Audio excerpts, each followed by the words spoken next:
queria agradecer a presença de todos e agradecer muito a Lília pelo convite para vir aqui apresentar o filme, pelo entusiasmo dela em relação ao meu trabalho e também pela dedicação para que essa sessão fosse possível hoje.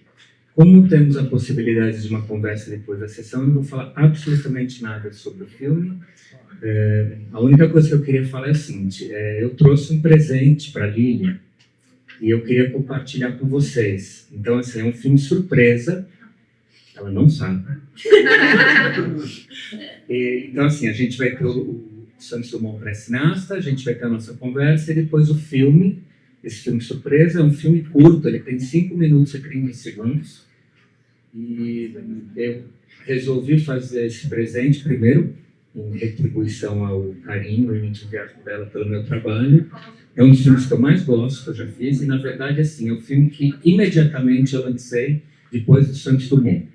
O Santos Dumont foi lançado em 2010, e esse filme, curta-metragem, em 2014, e é o primeiro filme de uma série chamada Sem Título, e que foi uma série que eu tentei fazer de forma, não só eu continuasse vivo, mas eu continuasse fazendo cinema, porque durante a montagem do Santos Dumont do longa, eu sofri uma catástrofe pessoal e eu resolvi remontar o filme inteiro. O filme não seria o que a gente vai ver aqui. E aí, por conta dessa catástrofe, eu não sabia nem mais se eu ia conseguir continuar vivo, quanto mais fazendo filme. Aí tive a ideia dessa série Sem Título, que hoje está no número 9, talvez eu lance o número 10 no começo do ano que vem, mas não sei ainda. E esse Sem Título número 1 é o filme imediatamente depois do Santos Dumont, mas ele tem muito a ver com Santos Dumont, embora não seja sobre Santos Dumont, assim como Santos Dumont pré-cineasta, não é um filme sobre Santos Dumont.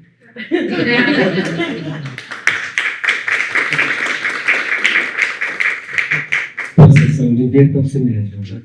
Pode chorar, pode chorar.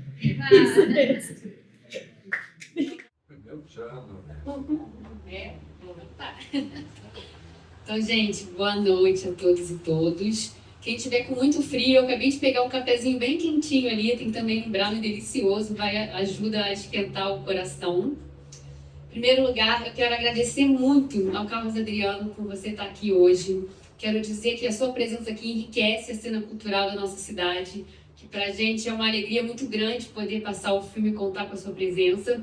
E quero agradecer muito também por ter inspirado a Lília, ainda que involuntariamente, a se mudar para a nossa cidade, porque você fez um bem fenomenal pra gente. Porque a Lília... Não foi minha culpa. E nem foi sua culpa. A Lília é uma pessoa muito especial aqui, que ela também movimenta a vida cineclubista da cidade.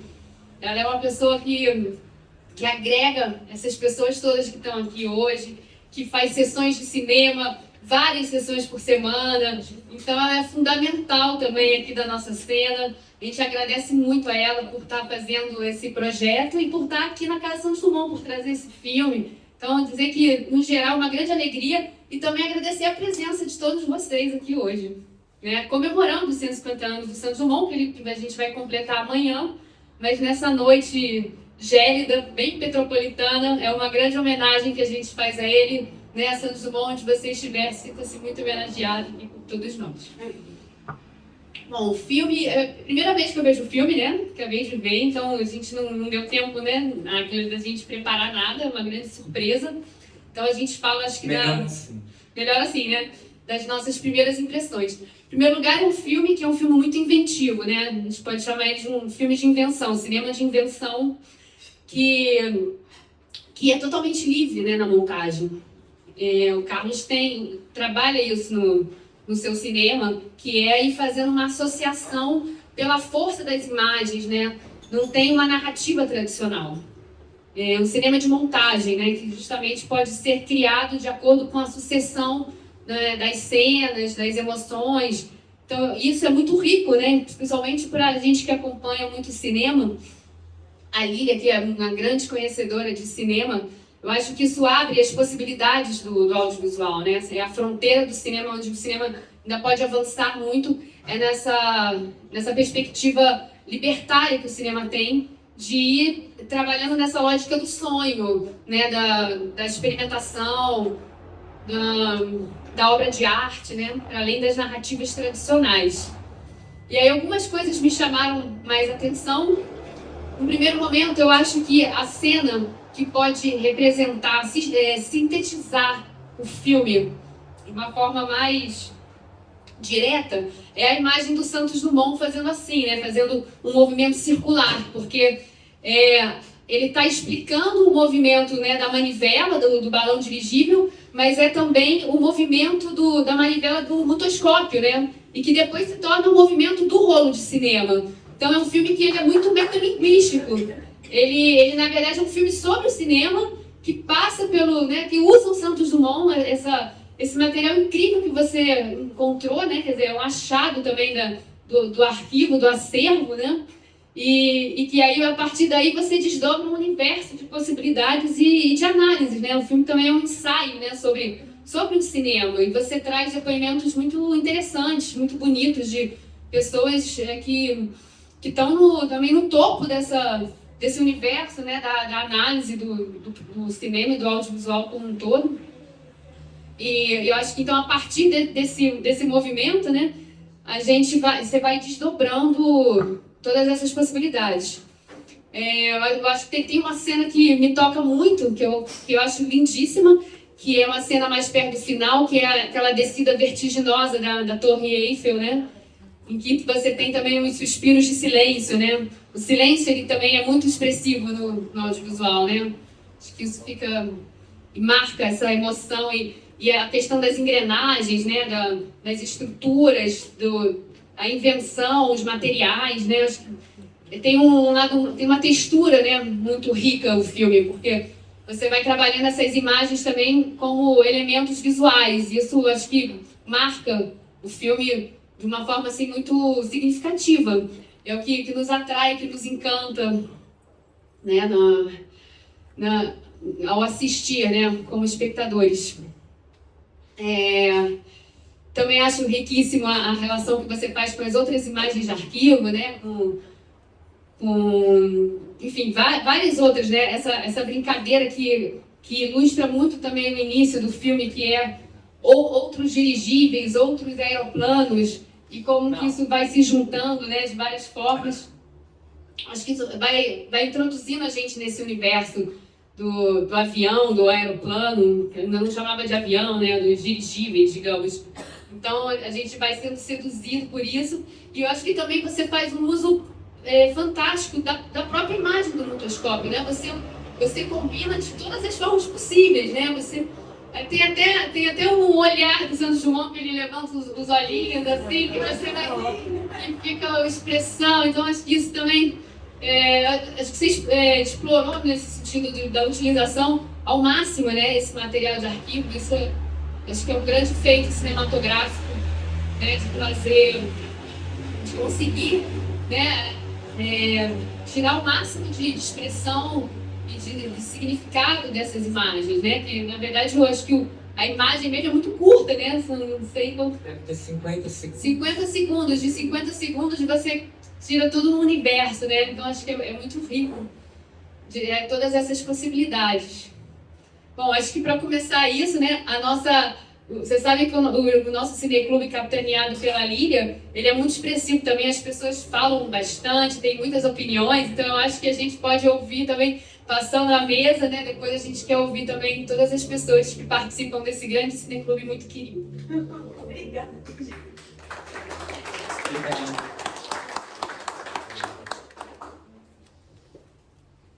Eu gostaria de ouvir o caso da Adriana, porque, sabe, gostaria de ouvir o caso da Adriana surfando, assim, logo a seguir do filme. Me faz uma pergunta, para mim fica mais fácil. O caso da Adriana... Um pretexto. São tantas Pode perguntas... Pode ser duas. São tantas perguntas sobre cinema e sobre... é muito interessante... Diana chamou a atenção para isso, a construção formal moderna do seu filme. Eu estou dizendo moderno no sentido moderno histórico, né? Bom, já vou falar isso. Porque me lembrou muito Delaunay, pintor. Quer dizer, que você tem a Torre Eiffel, as rodas. É um filme sobre roda, né? E roda é a coisa do século XIX, século XX, né? Que esse é o mundo da roda. Então, a roda do cinema, a roda da locomotiva, a roda dentada, não é? E a roda da pintura, né? Que tem no Delaunay, no casal Delaunay, né?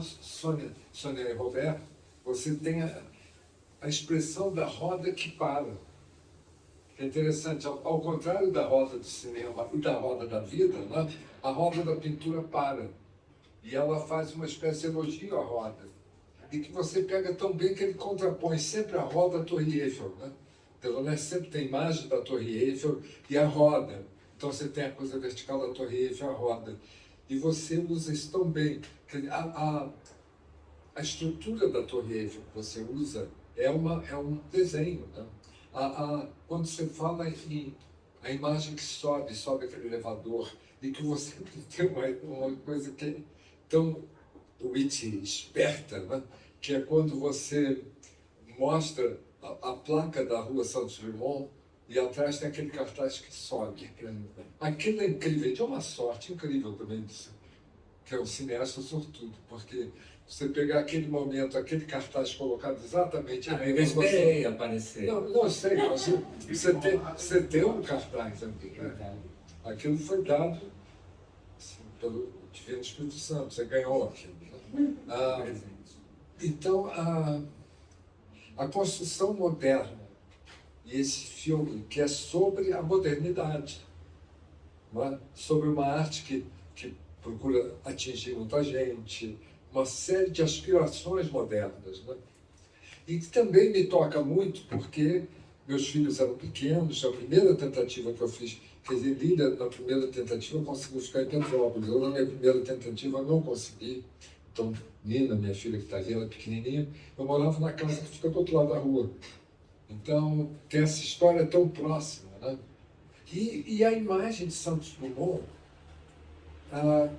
que nas gerações anteriores, né, eu sou carioca e frequentei muito Petrópolis, Xeres, nas gerações anteriores, era uma imagem comum. As pessoas falavam de Santos Dumont como você fala que viu Tiago. Eu vi a nossa secretária de Cultura passando, ela falou hoje tão bem. E meu pai falava, não, eu vi Santos Dumont passando, falei para o hotel.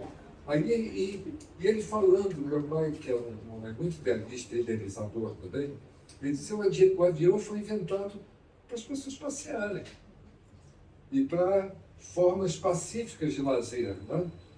E para visitar. Então, Santos Dumont vai visitar a Princesa Isabel para aterrissar no jardim.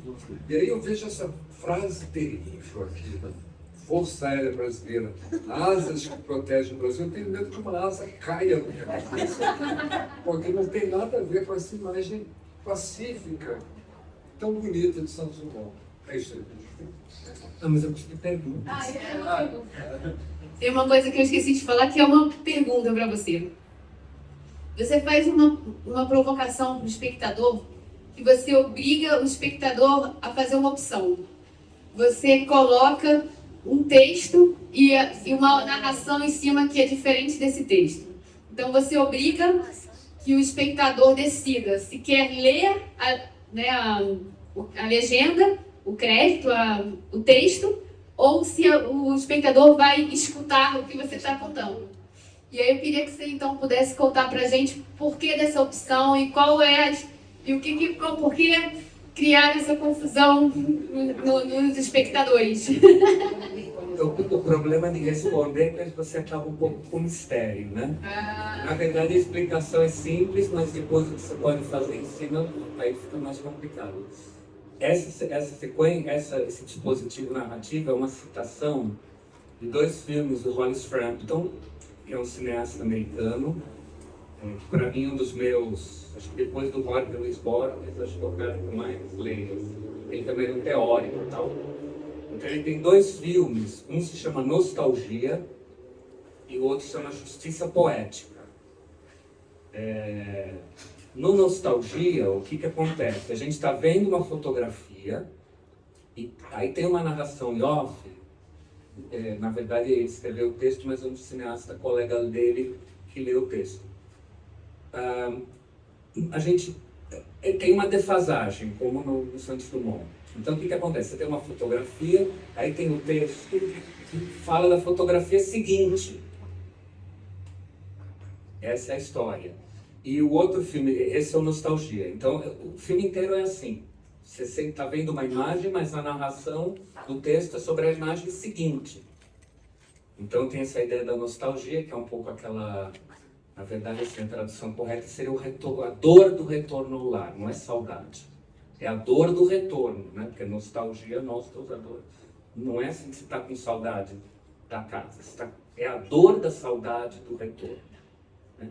Então, acho que ele criou um pouco esse dispositivo também em função da nomenclatura do texto, porque ele era um cineasta muito erudito, do que se chama do grupo de cinema estrutural, dos anos 70, nos Estados Unidos. Muito conceitual também. E o outro filme dele que chama Justiça Poética, na verdade, aí assim, é bem direto, porque tem um cacto, que eu também coloquei o cacto na mesa, só que ele está com folhas. É uma filmagem de um roteiro. O filme é esse. Em vez de ter ação, ele filma as páginas do roteiro. Até no meu também eu fiz antes, tem uma xícara. Ele era uma xícara de café, mas aí no caso não é um café. Então assim, aí eu queria fazer uma referência ao Frampton e eu criei esse dispositivo narrativo da defasagem. De fato, tem essa questão da dificuldade da leitura, mas é um pouco também uma reflexão do tempo, né? Porque tem o tempo do que você vê e o tempo do que você recorda e do que você tem que pensar. Porque assim, o filme, ele não, eu já falei, ele não seria, quer dizer, não é que deveria, mas ele não seria isso que a gente viu, que a gente queria montar, por causa da morte do Bernardo. Talvez o gesto mais radical disso tudo é a questão da narração do filme, porque não era um filme com narração, não teria isso. E quem narra o texto que eu escrevi é justamente o Bernardo, que é uma coisa que no cinema a gente fala que é um som guia, que na verdade não era um som para ser usado, porque tecnicamente é muito ruim, mas o que seria o som guia nesse caso? Eu pedi para ele ler o texto meramente para ter o tempo de duração da minha filmagem do plano. E ainda bem que eu fiz isso, porque depois eu falei, bom, eu vou fazer assim, eu vou dar a minha voz para ele narrar o filme. Que é um filme de luto, então era esse dispositivo. Ele não era para ter narração, né? Esse que eu gosto de entrevistas. Mas o filme não teria narração. Aí eu achei, não, eu acho que eu vou complicar a situação, porque assim, um filme, o tema de um filme em geral, né, ou de qualquer obra, né, não é o tema, o assunto que aparece. Eu acredito que são os temas inconscientes, ou os assuntos recalcados, ou que não fica muito claro. Por isso que eu falei, não é um filme sobre Santos Dumont. Na verdade, assim, acho que o filme é um pouco singelo, porque ele é simplesmente, talvez, sobre as duas coisas mais importantes da vida, que é o amor e a morte. Só, o filme é isso. Não é sobre... Claro, tudo bem, pesquisa, Santos Dumont, cinema de reapropriação, etc, etc. Então, quando eu pensei no dispositivo narrativo, aí eu primeiro quis delegar a minha voz para a pessoa, na voz dele. E segundo, que eu também queria fazer uma homenagem ao Frampton, e eu achei que era muito bacana esse deslize, essa defasagem, essa falta de síncro. Porque como é um filme também sobre memória, arquivo, etc., e memória implica esquecimento e perda. É ruína, como ela fala ali, né? É um filme sobre ruína. É um filme sobre ruína. Então, eu achei que o dispositivo dessa defasagem era conceitualmente muito pertinente. Mas a explicação menos misteriosa é que a citação a dois filmes de um cineasta que eu amo, né? Então a gente vai abrir para as questões. Fofa, depois você? Pode ser? Você falou muito sobre a voz, né? Mas eu acho muito importante também, muito interessante, como é explicado silêncio total, e esses sons muito fortes. isso também vida e morte. Eu, em geral, eu dou muita atenção, porque cinema é imagem e som, né? Então, porque assim, eu monto os filmes e também faço a edição dos filmes. Eu sou muito atento. Porque, como ela fala, o silêncio, às vezes pode ser um estrondo, né? Então, acho que é importante saber usar. A movimentação desses olhos, o elevador, por aí, aparece várias vezes. E, além do movimento, tem esse som muito forte dentro do canal. Acho muito interessante. Eu não sou crítica de cinema, mas eu tenho o Torre no meu coração. E foi. Eu era rotinada de arte, né? Mas eu estava na periferia.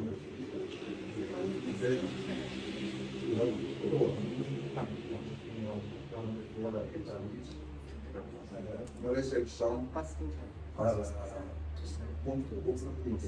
o mundo inteiro.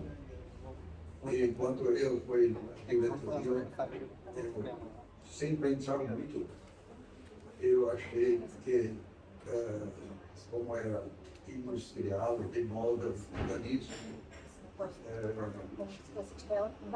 escolhia simplesmente de coração para os pulmões. E nós fizemos uma recepção no restaurante dentro da porta. E eu achei, naquela época, uma conexão com o Brasil, com o mundo, né? Com o mundo industrial, que foi isso. E foi um grande sucesso. Então, se monta no Brasil, por esse filme. Agora, com relação ao som, tem uma coisa que você falou da questão da modernidade. Quando eu estava bolando o conceito sonoro do filme e a própria edição, eu lembrei muito também do compositor que eu gosto, que é o Edgar Varese. Praticamente introduziu o ruído na música, né, contemporânea. Não, Charles Ives fez isso muito bem, mas acho que o Varese fez mais radicalmente. Então, quando eu pensei a questão da edição de som, silêncio e ruidagem, eu também pensei esse legado moderno do que é dissonância, o que é ruído, o que é música, não há uma distinção, né, de hierarquia, né? Boa noite para todos. Eu gostaria de fazer duas observações. Para quem não sabe, eu sou arquiteto, então, de repente, as observações vão vir por esse lado de arquitetura. Primeiro, Santos Dumont fazendo aquele movimento assim, com uma régua T, né? O tempo todo no filme ele está ali demonstrando aquele movimento. Aí eu fiquei com uma pergunta no ar assim, será que ele inventou também a régua T? Quer dizer, aquele objeto que justamente faz as linhas horizontais. Que ele, como um técnico, ele deve ter utilizado prancheta e aquela régua T para fazer os desenhos e as invencionices dele. Então, é uma pergunta que eu deixo no ar.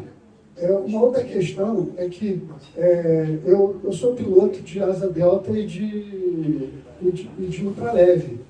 Então, aquele movimento dele, ele explicando para o Weiss, né? Não, é o Rolls. Rolls é o ele dando a explicação, ele estava dando justamente a explicação ali, meio na mímica, do stall, né?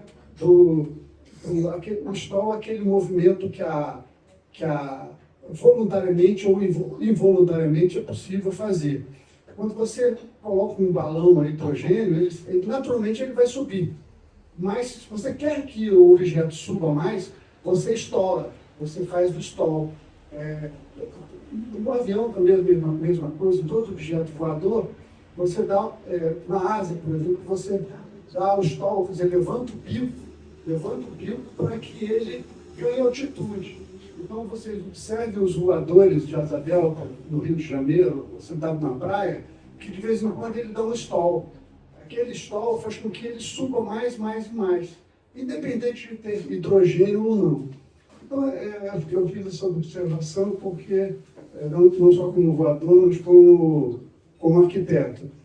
E, por outro lado, uma outra observação foi na questão da Torre Eiffel, a questão do elevador, né? No elevador, você está subindo, sentindo realmente a verticalidade da Torre Eiffel, e lá embaixo você está percebendo a cidade, aquela cidade toda baixinha, toda linda, toda com 4, 5, 6, 8 andares no máximo, e toda planificada, e que é assim até hoje. Eu tive a oportunidade de ficar num edifício chamado Meridian, no bairro Monte Parnasse, e era um edifício, na época, anos 80, era o edifício mais alto de Paris, né? Um edifício fabuloso, todo de vidro, e que causou uma revolução danada. Mas essa revolução veio com o passar do tempo, depois que construiu a Torre Eiffel, que também a Torre Eiffel, com material metálico e apoiado pelos franceses para ser colocada lá, ela incentivou a verticalidade da arquitetura no mundo inteiro. Tudo bem que lá o Empire State já estava lá sendo construído nessa época, ou antes. É do 29 da época da quebra da Sim, me perdoe, meu amigo. Sim, obrigado. O conhecimento é sempre bom. Mas, se a gente observar hoje no Brasil, tentando verticalizar em certos lugares, etc. Tal, tudo isso é influência do quê? Influência do metal, influência do concreto, influência do desenvolvimento da arquitetura. E Paris sempre foi vanguarda em tudo que se fala no mundo. E nesse mesmo instante, ao observar a Torre Eiffel, a gente percebe que tinha um cara lá, um brasileiro genial, inventando coisas, né? Ensaiando o dirigível ao redor da Torre Eiffel. Então, assim, eu me senti muito bem assistindo esse filme e me interiorizando, mexendo um pouco com o meu coração, com a minha cabeça, com a história da minha vida, com a história de arquitetura, do voo livre, do ultraleve, etc. Do voo, da aeronáutica de uma forma geral. Obrigado. Vocês querem comentar ou comentar? Sobre a primeira observação, eu diria assim, tudo bem, Santos Dumont é um dos inventores do avião, tal, engenheiro, mas eu sempre vi o Santos Dumont como um designer. Essa para mim é a coisa. Não só porque ele projetou a casa, ou porque ele bordava, ou porque ele fazia encadernação. Embora a minha tese de doutorado sobre cinema e a questão da minha restauração,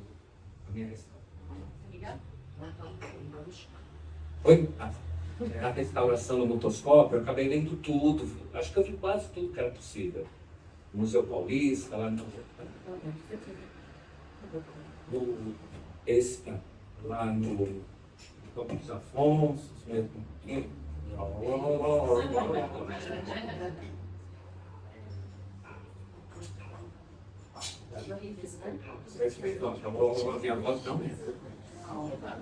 Faz parte do filme da música. Restaurante que chegou no autor.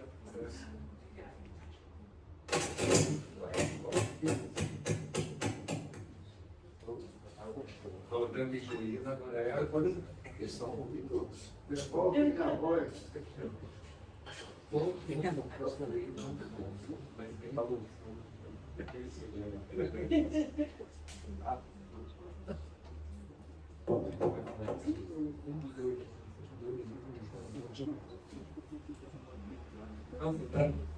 Eu não vou falar assim.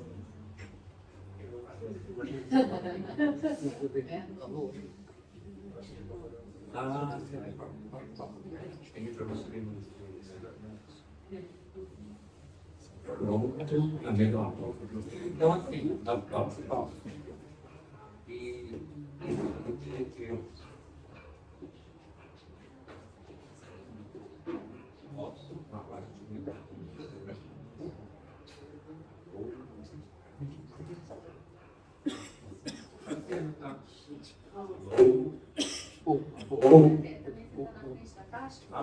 Vai cá.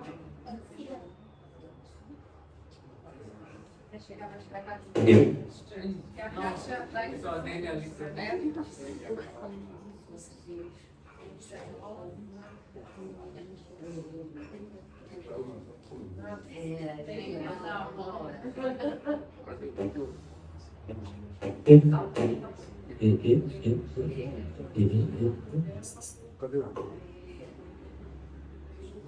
Então, só para concluir, eu acho que o Santos Dumont ele é assim, engenheiro, inventor do avião, mas eu vejo ele como um designer. Então, a primeira observação sua, não só porque ele, assim, ele projetou aqui a casa, o banheiro, até os móveis, aquela cama. Ele o banheiro, a escada, que é o lance. Então, assim, ele é um designer. É a primeira observação que eu faria, não só inventor. Design até hoje, não precisa de microfone. Só que era design hoje, 2020, Não, entendi. sentido que você tem na cabeça militar. Assim, o Décio Pinhatari, que é um poeta paulista, ele fala assim, poeta e designer da linguagem. Então é nesse sentido um pouco, um designer, porque assim, ele fez a coisa da engenharia, etc., mas ele também pensava outras coisas. Tem um livro no Museu Paulista que ele fez a encadernação e ele desenhou uns fechos, que são as iniciais do nome dele, de metal. Acho que ele tinha uma cabeça mais de planejar. E aí eu emendo na segunda observação, o gesto que ele faz com a régua, claro que não queria fazer assim ele, né? Mas na verdade é porque assim, supostamente ele está explicando o equilíbrio do balão dirigível, o Rose. Então acho que ele faz aquele movimento que você descreveu, ok, é correto, mas a questão é que ele queria provar como que ele conseguia a dirigibilidade do balão, que foi na verdade o que dá para se supor, não dá para ter certeza porque eu não tenho informação factual do filme, mas ele estava explicando o mecanismo da dirigibilidade, do equilíbrio do balão número 6, que foi com aquele com o qual ele ganhou o prêmio Deutsch um mês antes da filmagem. Acho que quando ele faz aquele gesto, se apoia na régua, é porque ele estava tentando provar como que ele conseguiria fazer o equilíbrio da dirigibilidade, vamos dizer. Eu também sei informar se o stall é possível no balão, né?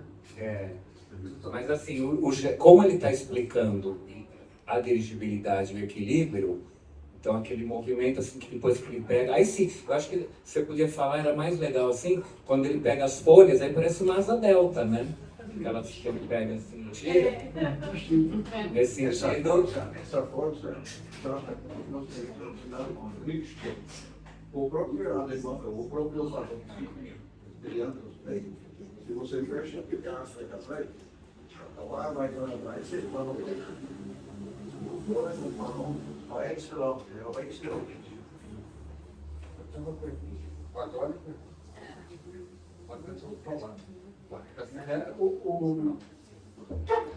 eu acho interessante o Santos Dumont, essa questão para se pensar muito. Porque Santos Dumont, ao contrário do design moderno, o design, as pessoas é muito dividido, quem cria e quem executa. Existe uma hierarquia nisso. Então, o designer é superior àquele que executa. Então, o designer é superior ao pedreiro, o designer é superior às pessoas da oficina que vão construir os automóveis, não é? Das indústrias. O designer é que designa, não é? A origem da palavra designa. Né? O melhor arquiteto do Brasil é design. Todo arquiteto é melhor. Não porque Essa é a razão. Agora, o Santos Dumont tinha uma qualidade que é parecida, eu acho, com o Carlos Adriano, que é o sentido da bricolagem. Né? Ele era um bricolagem. Ele era um amador. Sabe? Ele era um homem que veio de uma família rica e que fazia a coisa por pura do prazer. Né? O prazer de voar, o prazer de encontrar os amigos, o desafio do prazer. E isso ele fazia colando, reportando. Ele estava dentro da oficina, ele trabalhava com os mecânicos. Isso que eu soube até, eu não sabia exatamente como tinha se passado, eu soube no release desse evento, que ele dividiu o prêmio com os mecânicos. Porque eu sabia essa coisa elegantíssima, porque o governo recusava dar o prêmio para ele, a Prefeitura de Paris. Finalmente concordaram, deram o prêmio e ele ofereceu o cheque aos pobres para mim. Foi bonito, né? Então, essa coisa do bricolage que acontece com o Santos Dumont, que acontece com o Casa Adriano. Eu queria saber se você acha isso mesmo. Eu sou um bricoleur. Porque, assim, inclusive tem uma questão que também uma entrevistada fala no filme, a questão dos restos, né? Então, assim, não só é factual que o Santos Dumont criava, no caso de dirigível, então tinha, assim, uma engrenagem de um relógio, não sei o que do motor, então ele já fazia essa apropriação de objetos. Ele é quase do Champion nesse aspecto, eu acho. Agora eu acho que ele tem mais Magritte na história, né? Uma outra questão. Mas eu acho que essa questão dele pegar os restos e fazer quase um Frankenstein, né, no fundo. E quem trabalha com material de arquivo também trabalha com esses restos de imagem, restos de material. Então, assim, eu me identifico mesmo. E aí, pegando assim, o gesto que ele faz também, tem tudo o que você falou, mas para mim, o mais importante é o loop. Não é só o loop do avião, mas é o loop de um filme que está fazendo a retornar e voltar. A folha volta. É um loop que ele faz. Quer dizer, na verdade, o que eu também acho muito significativo é que o filme original acaba com um loop que não se completa. A última fotografia ele está fazendo com o dedo. Na verdade, a gente vê ele fazendo a roda porque eu repito e colo alguns fotogramas finais e dá a ilusão que ele completou o gesto do loop. Mas isso não acontece no filme original. Porque justamente a última fotografia, o último cartão, ou o último fotograma depois que eu transformei de volta em filme, ainda o dedo não completou o filme. Que acaba no meio do filme. Talvez ou se perdeu a fotografia, ou que a gente não sabe se aquele é o filme inteiro, ou é o que chegou até nós, porque o que chegou até nós é um carretel, que inclusive estava quebrado. Então, assim, para mim é interessante a questão do loop, porque tem uma outra ideia, assim. Se a gente a palavra que você falou, né, invenção também, de novo, né? Tem essa ideia moderna que invenção é que você cria do zero. Eu inventei o transistor, a lâmpada. Mas se a gente for numa questão etimológica e voltar, por exemplo, para Cícero ou Quintiliano, a ideia de invenção como retórica é redescobrir, é retornar a alguma coisa, não é inventar do zero. É você voltar a alguma coisa. No caso da música, seria você pegar um tema, um leitmotiv e desenvolver. Isso que é invenção, não é criar do zero. O sentido, no caso da retórica antiga, desses dois caras que eu falei, é você redescobrir um argumento e desenvolvê-lo. Então, na verdade, o sentido retórico antigo de invenção é retornar a alguma coisa. E quando você trabalha com material de arquivo, você está retornando a um material que tinha um sentido diferente do qual você vai dar agora na sua apropriação, né? E a questão é só eu queria terminar assim, né? Aí quando ele faz eu faço ele fazer o loop, completa esse movimento, essa circularidade de voltar, que acho que todo o processo artístico tem um pouco isso, né? E também, assim, a gente faz as coisas para resolver para o público também. Um pouco isso. Então, essa circularidade, o filme tem algumas reiterações estruturalmente, mas, digamos, um tema mais geral é isso. E eu não vou entrar nem na história do retorno do recalcado, a coisa de Freud que volta, mas também caberia. Porque você está voltando, e na verdade aquela ideia do presente contínuo é que você não quer que as coisas morram. Então você insistir no presente, na reiteração, é justamente para que continue. Mas não dá certo, né? Porque não vai continuar. A vida não tem happy end. Até porque todo mundo morre no final.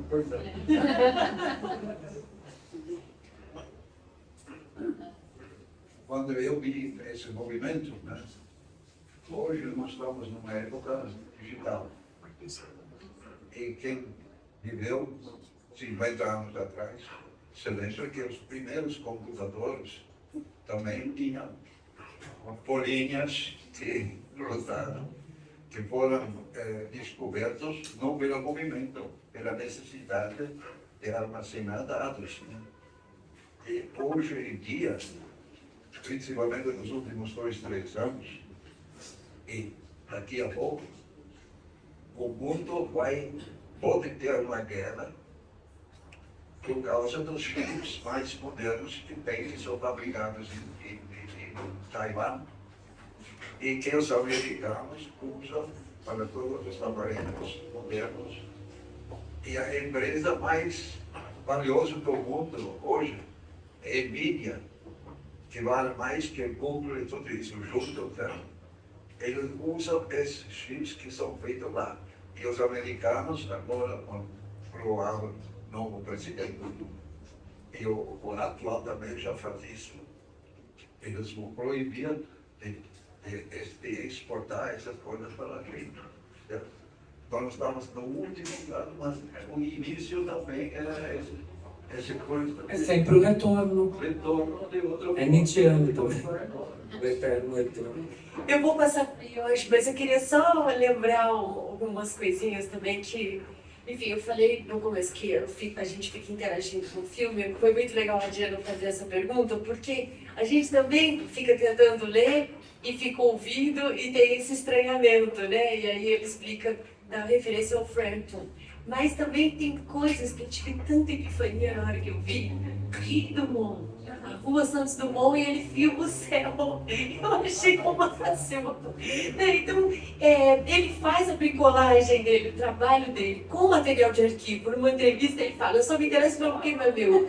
Mas quando ele está com a câmera na mão também, ele faz poesia, né? Então, não é só o trabalho do material de arquivo, né? É o olhar também para aquilo que está acontecendo, como você falar também dele pegar a imagem, né? Lógico, você ficou esperando, mas estava aquela imagem lá, né? Estava lá. Então é isso. Deixa eu só falar uma coisa, só me interessa o que não é meu. Isso é uma frase do Oswald de Andrade do Manifesto Antropófago. Que, aliás, eu também considero que reapropriação é meio antropofagia. Inclusive, eu escrevi isso num texto acadêmico, ficou bem bacana essa ideia. Porque primeiro que a frase já fala, só me interessa o que não é meu. Ou seja, pilhagem. O alheio que me interessa. E essa ideia da antropofagia é de você deglutir e devolver uma releitura, por exemplo. Né? Então, salve o antropófago. Eu acho que a minha pergunta ela vai nesse clima onde o assunto está chegando, que é entender. Eu queria saber de você, assim, no momento em que você está recompilando, assim, não só a pesquisa, mas depois a ideia de fazer o filme, a postura que você vai ter em relação à montagem. Você disse que ela mudou radicalmente, né, depois. Então, eu acho que eu queria saber como que você organiza em você, que tipo de linguagem você vai utilizar na montagem para você chegar no seu resultado, né? Mas eu queria saber especialmente em relação com o espectador, né? Como que você articula esses pensamentos e sentimentos de forma a ter o resultado esperado, né? Porque, sim, você pode imaginar o que vai acontecer, mas como que funciona esse processo dentro de você fazer a decisão final da montagem, assim? Então, eu vou fazer dessa maneira, porque eu espero ou não algo do espectador com reação ou com interação. Como que isso funciona no seu processo? Primeiro que eu nunca espero nada. Segundo, aí eu citaria o nosso amigo Picasso, que ele falava assim, eu não procuro, eu encontro. Aí para responder, eu teria que responder de cada filme, porque assim, eu sou muito materialista dialético, assim, eu consigo só pensar em cima de um material, não consigo fazer uma abstração. Não falei exato fazer um filme sobre o luto, sobre a saudade, eu preciso ter um objeto, preciso ter um negócio, um fóssil, um resto de qualquer coisa. Então assim, cada filme eu poderia responder de formas diferentes. como vocês assistiram esse filme, eu posso tentar falar desse. Primeiro que assim, quando eu faço um filme, eu não sei o que vai acontecer comigo. Muito menos comigo. Na verdade, talvez por isso que eu faça. Para tentar me entender, me encontrar, ou melhor, me desencontrar. Porque, na verdade, o que eu procuro sempre fazer é assim, ser muito rigoroso na pesquisa, na organização, assim, CDF mesmo. E aí depois destruo tudo. É como se assim, é aprender para desaprender. Eu acho que esse é o mais legal. Ou organizar para desorganizar. Então, assim, para mim, o processo criativo é uma aventura de uma descoberta. Mayakovsky tinha uma frase que eu gosto muito, ele fazia: toda poesia é uma viagem ao desconhecido. Então, para mim é isso, eu não sei o que vai acontecer. Para mim é um salto no abismo. Não sei o que vai acontecer. Para mim, eu acho que justamente o processo é o resultado. Não me interessa muito o produto, assim. Não fico, claro que eu quero fazer uma coisa bem acabada, bonita, expressiva, mas não é isso que me interessa. Me interessa mais o processo que me leva a chegar a alguma coisa que, em geral, no começo eu não sei o que é. Como eu também faço com reapropriação, vou agora citar mais uma vez, fazer mais uma citação. Um cineasta alemão dos anos 20, chamado Oskar Fischinger. Ele falava assim, que o verdadeiro artista, mais ou menos, no número de cores, o verdadeiro artista criativo, ele não tem que se preocupar se ele vai ser entendido ou não vai ser entendido, se ele vai ser compreendido, se vão gostar, se não vão gostar. Ele deve fazer o que ele acha que é melhor, que ele é capaz de fazer o melhor, porque aí sim ele vai fazer um grande serviço para a humanidade. Então eu não tenho uma ambição de me comunicar com outros e falar assim, nossa, eu vou fazer um filme para 1 milhão de pessoas. Gente, eu não conheço, eu nem me conheço. Como que eu posso ter a pretensão que eu vou conhecer 1 milhão de pessoas e fazer uma chantagem emocional para elas gostarem do meu filme? Não tem como você fazer um negócio desse. Tutelar o espectador, sabe? Hora de chorar, hora de sorrir, entendeu? Eu não penso nisso. Porque também a minha formação foi meio fora da curva. Na verdade, foi com arte de vanguarda, poesia concreta, foi as coisas que me nutriram. Então, eu já tenho um pouco desse gosto da experimentação. Então eu não me preocupo muito assim, quer dizer, não é que eu não me preocupo com o público, entendeu? Mas não acho que é assim. Não vai dar certo. Tanto que todos que tentam fazer popular, assim, no sentido de ganhar alguém, é ruim. Porque você está meio barganhando uma coisa muito nobre, né? A coisa do dom, vamos dizer assim, né? As musas, essa coisa que você tem de fazer um negócio. Eu acho muito vil você, de repente, e assim, pretencioso. Você fala, eu vou acertar o que o espectador quer consumir. Né? Eu não consigo, viu? Não acho que não é assim. Você tem que tentar fazer o que for melhor, o que você é mais capaz, e acreditando naquilo que você faz, né? Uma sinceridade irônica, vamos dizer assim. O White é um fingidor, né? Só que ele finge tão completamente que chega a fingir que é dor, a dor que ele era sempre. Então, assim, não temos essa ilusão, mas eu acho que é uma questão, eu acho que assim, é um respeito pela integridade do trabalho. Tá? No caso, se você tiver um tema, um objeto, seria o respeito por esse objeto. Melhor forma que você puder tratar aquilo, né? Melhor forma que eu puder tratar aquilo, assim, me dedico muito. Eles comentaram muito generosamente, mas é verdade, eu fico muito em cima do negócio. Para tirar o cara fazendo um loop, ou para não sei o que do elevador, eu me dedico muito. Assim. Quando eu gosto de alguma coisa ou de alguém, eu realmente é um salto no abismo. E aí eu tenho que fazer o que é melhor. E aí, eu acredito, voltando ao Fischinger, se eu fizer o que é melhor, vai tocar as pessoas que... Para quem essa garrafa tirada ao mar chegar, entendeu? Eu acho que é um pouco assim, mais ou menos. É que é muito difícil isso. E acho que assim, de novo, cada filme pede um processo. É uma escolha, assim. Aqui eu ia fazer assim, eu vou fazer uma coisa bem sacana, que por um monte de gente falando, mas aí os discursos não tem nada a ver um com o outro, é tudo solto. Cada um faz o que quer, cada um voa do jeito que quer. Um pouco era a ideia do filme, assim. Mas, na verdade, é um voo sem um pouco de planejamento, no sentido de que eu acho que você tem que deixar se levar pelos ventos da criação, ou da invenção, ou do imprevisto. Porque tem, aqui, eu acho que a arte tem muito daquele jogo, é uma fórmula da teoria da comunicação, mas acho que funciona, que é aquele jogo de acaso e necessidade. Você tem que saber controlar o acaso. Porque chega uma hora, eu não tenho coisas que eu não sei o que eu fiz. E, na verdade, tem uma coisa que às vezes acho que é bonito, você fazer primeiro e depois tentar entender. Porque tem aquilo da ordem do inconsciente, das experiências, esse arquivo. Nós somos também um arquivo, não um repositório de experiências. Então, acho que, assim, muito planejamento não dá. Por isso que eu gosto, assim, faço uma pesquisa muito rigorosa, mas chega uma hora que eu rasgo tudo. Porque aí já ficou em mim. O que é para ficar, vai ficar. E aí vai ter tudo.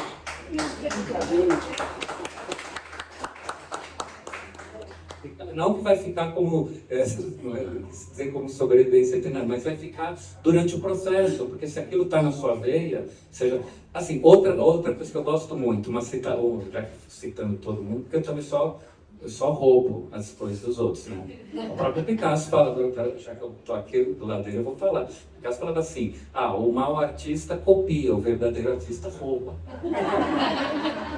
Ele foi só um artista. Então, eu acho que assim, tem esse gesto mesmo de você. Assim, o que eu ia citar? Assim, só para fechar essa resposta, que é uma frase que também eu gosto muito. É uma definição de poesia do Derrida. Ele tem um texto lindo chamado O que é poesia? Assim, poesia é o que se quer aprender de cor. É isso. Então, quando você sabe de cor, que é do coração, etc., e de memória, aí deixa o barco correr que ele levanta voo mesmo. Então, pessoal, a gente tem mais 2 inscritos e a gente vai encerrar, porque a casa precisa fechar também. E eu vou compartilhar com vocês o presente que eu ganhei, que é assistir esse filme do Carlos Adriano que ele trouxe pra gente e que a gente não vai comentar, a gente vai comentar depois, né? Quem quiser sair para beber com a gente, tá super convidado pra gente fazer um debate na mesa. Né? Então, eu vou passar pro Zé, depois pra Fanny. Não, a gente quer te ouvir também. Aí, então, e depois eu agradeço a presença de todo mundo. A gente Eu tinha 2 perguntas, mas uma delas você já respondeu. Foi a questão de que eu, às vezes, sinto que o diretor, como artista, né, do cinema, ele dirige mais o espectador do que a própria equipe ou quem... Né? Mas você me disse que não. No meu caso, eu acho que a maioria dos diretores são mais motoristas do que artistas. Eles dirigem, mas não significa que eles façam grande arte. Mas acho que é o meu caso específico. Eu vou passar para uma outra pergunta muito singela. Né? O que simboliza aquele personagem que está com a câmerazinha na mão, moderna, e registrando tudo que ela... Mas a Lira já falou. Ninguém entendeu? Acho que eu perdi essa. Não. Simplesmente é um cara com quem eu vivi durante 27 anos da minha vida. Ele morreu em 2009, durante a montagem do filme. Além de ser o meu companheiro, era com quem eu fazia todos os meus filmes até então. E durante a montagem do filme ele morreu. E aí, por causa dele, que eu remontei o filme. Porque não que virou um filme de luto, porque eu nunca usaria uma obra de arte para fazer psicanálise selvagem, não faria isso de jeito nenhum. Mas eu achei que eu devia trabalhar aquilo, porque, por exemplo, ele foi um programador de cinema, mas ligado à Cinemateca. Ele foi programador da Sociedade Amigos da Cinemateca nos anos 70, em São Paulo, depois do Museu da Imagem e do Som, também em São Paulo, Museu de Arte Contemporânea da USP, e finalmente da Cinemateca Brasileira. Inclusive, ele sempre criou esses departamentos de programação nessas instituições. E até, às vezes, assim, eu às vezes brinco pensando assim, que eu fui gostar de fazer filmes com material de arquivo, porque ele era um programador de cinemateca, de arquivo. Então, de algum modo, eu comecei a gostar, porque eu faço material de arquivo desde o meu 3º filme, que foi finalizado em 97. Então, na verdade, eu, cara... Nossa homenagem, agora, eu estava não me referindo ao ator, mas ao personagem, né, que ele interpreta. Porque você colocou uma figura que eu costumo observar, que é o fotógrafo, fotografando. Eu tenho uma coleção de fotógrafos. Toda vez que eu viajo, eu fotografo as pessoas que estão fotografando. Porque eu acho que esse olhar, essa angulação, essa observação, cumpre o papel. No final, no filme pronto, isso teve um papel, para mim, muito importante, né? Sem saber que era a pessoa, o ator, né? E você jogou os dois. Na Você verdade, consegue separar isso. na verdade, virou também um dispositivo narrativo. Como, por exemplo, a narração em off é a voz dele. O filme não ia ter narração em off. Mas aí, como eu já falei, eu deleguei a minha voz para ele. E é claro que eu filmei muita coisa lá durante é quase um making off, né? Porque a gente estava em Paris e tal. E até tem uma cena que eu deixei aqui, que eu acho o máximo. Ele, como bom produtor de filmes, eu estava lá filmando ele. Ele falou, você não está gastando fita, né? Agora, ainda bem que eu gastei, porque se eu não tivesse gasto... Mas o que acontece? Além desse lado mais íntimo, é também um dispositivo narrativo, porque, como você falou, é o fotógrafo fotografando um cara que está filmando. E, evidentemente, esse olhar dele para a câmera é quase um ersatz do olhar do espectador também. Então, assim como a voz do meu amado substitui a minha voz para narrar um filme, o olhar dele também, digamos, não substitua, mas coloca o espectador numa posição de cumplicidade comigo. Porque ele olha para a câmera, porque eu escolho só quando ele está me fotografando, tirando no final, que acho que ele tinha que sair pelo campo de Marte mesmo e dar as costas. Mas o resto é só escolher planos em que ele está realmente fotografando a minha câmera decidiu filmar, para justamente ter esse dispositivo narrativo. Porque também não queria fazer um negócio, entendeu? Ai, que saudade, não era essa a ideia. Claro que também tem isso, mas não é isso. Tinha que ter um dispositivo cinematográfico. Tinha que ter uma função, digamos, estrutural, formal. Porque aí, acho que aí fica amarrado de um jeito mais... não sei. Eu ia falar besteira.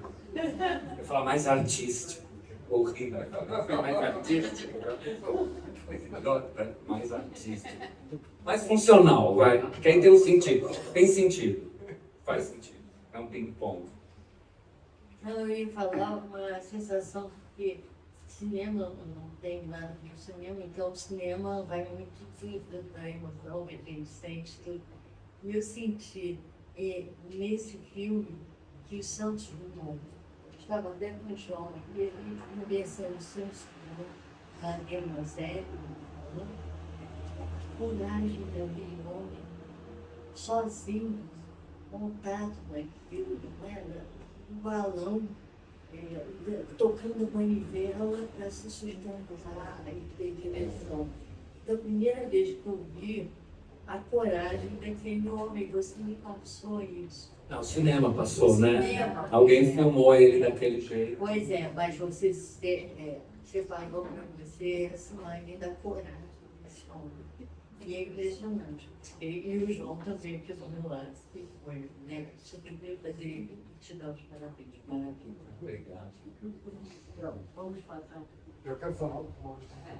Então, eu queria, eu vou ser um pouco referente, porque ele falando sobre o produto, né? Processo de produto, que é uma coisa que me interessa muito. E como eu dei aula há muitos e muitos anos, eu volta e meia enfrentava essa conversa com alunos novos, não é, que chegavam na aula de arte querendo produzir produtos de arte, ou pintura, resultados.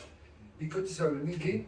Quer dizer, quando uma pessoa vai numa aula de corte e costura, ele está procurando fazer uma camisa, vai fazer uma saia, porque estão procurando. Ninguém precisa de quadro.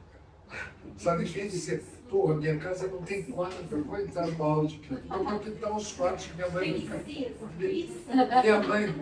vai ficar satisfeita com os quadros. E outra coisa, então, quer dizer, eu sempre acentuei o processo, e é um processo que interessa, na verdade, ao artista, não é? Quer dizer, nenhum artista entra no ateliê para pintar um quadro. Eu vou para o ateliê agora para pintar um quadro. Não, ele vai lá para viver a arte, a criação e a pintura. Né? Outra coisa que eu queria citar sobre a apropriação é uma moça que deu aula no Parque Lage há muitos anos, que eu não me lembro o nome, que é uma injustiça, porque ela falou uma coisa que eu nunca mais esqueci, que o artista é como um vampiro, porque ao mesmo tempo que ele tira o sangue da vítima ou do parceiro, sei lá o que for, ele dá a sua qualidade. Quer dizer, o vampiro ele não tira só, Ele acrescenta a sua própria qualidade de vampiro, de eterno, para o outro. Então, o artista, como você, quer dizer, quanto a gente, quer dizer, o espectador dá a qualidade para a obra e o artista dá a qualidade para o espectador. Então, existe esse vai e vem, que é muito interessante, que eu acho que você entende disso, ele foi muito tocante para você. Esse filme foi um momento importante na minha vida, nosso espectador de cinema. E mais uma vez eu agradeço a Lídia tudo que ela tem produzido. Eu quero comentar esse último comentário de novo. Não lembro quem foi. Sim, lembro. É um livro que eu adoro, do Deleuze, se chama Proust e o Signo, sobre Marcel Proust. Ele fala o seguinte, que a gente consegue perceber... Deixa eu encerrar. Não vou falar. Não vai ter mais. Não sei, eu acho que eu ia perguntar para a Diana e depois... Eu acho que vai terminar bacana. Mas é em função do que ele falou. Ele disse que ele falou esse último comentário desse negócio da troca do espectador e do artista. Então, aí ele falava assim, que o que a gente consegue receber de uma obra de arte é tanto quanto o que a gente consegue dar para essa obra de arte. Porque o que você recebe... Não é questão que você está... Vou explicar, porque a frase está boa. Essa é muito boa. Porque o que você é questão de... não, aqui eu dou, eu recebo a recuperação, coisa do Borges, um livro na estante é um objeto. Quando você abre o livro, vira um objeto estético, porque aí tem a interação do espectador. Senão ele está lá, um objeto lá que não significa nada, só quando você abre o livro. Mas esse negócio eu acho mais legal, porque assim, o que você consegue receber da obra de arte é tanto quanto o que você consegue dar para a obra de arte. Isso eu acho que isso eu acho muito interessante. Isso também responde a sua pergunta, da questão do espectador, sabe? Porque tem isso, assim, eu acho que se você não planeja, eu acho muito complicado esse negócio. Vou fazer esse filme para 1 milhão de pessoas. Tem gente que faz. Aqui é o que eu faço, os cineastas que eu amo, os artistas estão... Acho que quando Maria pensou o quadro preto, em cima do quadro preto, eu estava pensando que ia comunicar o que eu penso dela. Sabe, não?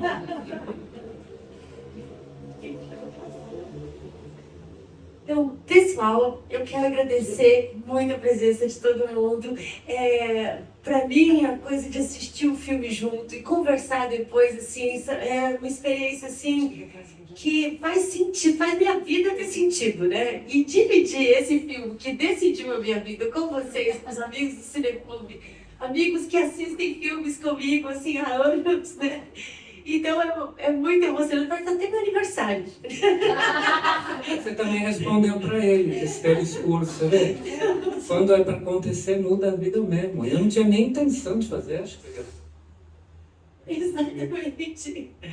Mas aí tem a parte burocrática também. E ainda afetiva, né? Agradecer o pessoal aqui da Casa Santos Dumont, Lini Castelo, que não está aqui com a gente, mas que também idealizou esse evento de hoje e que tem total amor por esse early cinema, esse cinema de origem, né? É todo o carinho dela, ela é acho que cineasta também. Bricolé também, né? Então, a gente tem essa... Desculpa, então eu vou ficar aqui. E, então, lembrando também, a gente torce para nos recuperar rápido. O nosso amigo também, Cláudio Gomide, que abriu as portas aqui para a gente fazer esse evento, né? Eu estou super agradecida também. Ele teve um imprevisto, não pôde estar aqui com a gente também, né? Enfim, a gente conseguiu planejar isso há muito tempo, desde setembro do ano passado eu já tinha carta de anuência dele aqui para acontecer isso, eu nem tinha falado com o Carlos Adriano, mas a Lili tinha. E aí então eu sabia que ia poder ser possível, né, acontecer isso. E agora sim a coisa burocrática que eu tenho esquecido nos meus últimos projetos. Eu tenho que falar que essa atividade faz parte da programação do projeto Cineclube Raul Lopes em todo lugar. O Cineclube Raul Lopes vai continuar, mas na sede oficial dele, assim que ficar pronto o banheiro, é só isso que está faltando. Gente, já tem as cadeiras, já está tudo ali prontinho. A gente vai começar as nossas atividades lá também. Então, esse projeto, Cineclube Raul Lopes em Todo Lugar, é uma realização do Governo Federal, Ministério da Cultura, Governo do Estado do Rio de Janeiro, Secretaria de Estado de Cultura e Economia Criativa do Rio de Janeiro e tem o apoio da Prefeitura de Petrópolis e do Instituto Municipal de Cultura através da Lei Paulo Gustavo. É isso. Obrigada.